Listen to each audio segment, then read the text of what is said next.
As we've seen in recent days, the U.S. is stepping up its fight against ISIS in Syria and Iraq. But the government is also waging a more pointed battle online to counter the powerful ISIS propaganda machine aimed at recruiting Americans and others.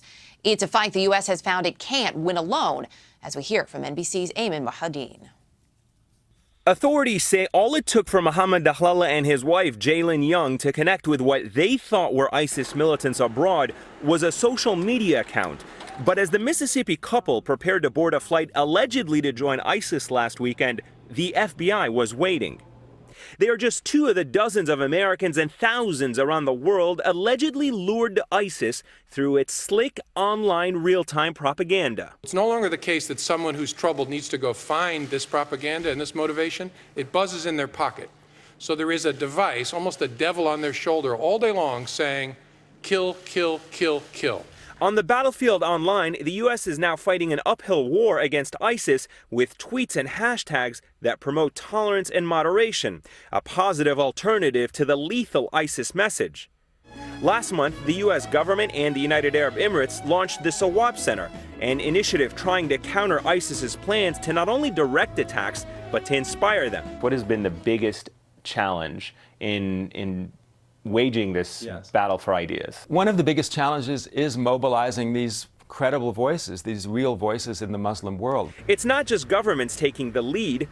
On the walls of privately owned Affinis Labs in Virginia, a reminder of what's at stake. The vast majority of Muslims in America are very well adjusted, but there's still an idea of, do I belong here?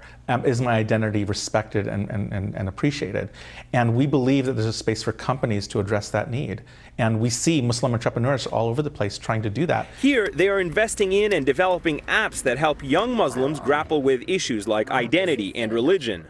One of the startups Affinis supports is a crowdfunding site called Launch Good, which funds businesses and humanitarian projects developed by Muslims. Its founder, Chris Bloveld, converted to Islam at 16 and understands the lure of groups like ISIS. If we can show our youth how to engage communities and engage the world around them in a healthy, productive, positive way, we can counter the effects of ISIS and their ability to steal our youth away. To me, those people are the answer. Young Muslim social media entrepreneurs, I'd put my money on them rather than anybody else. Young American Muslims may prove to be the U.S.'s best weapon against ISIS online. Ayman Mohadeen, NBC News, Washington.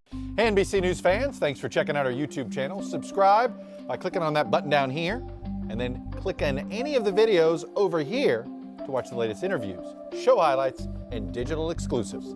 Thanks for watching.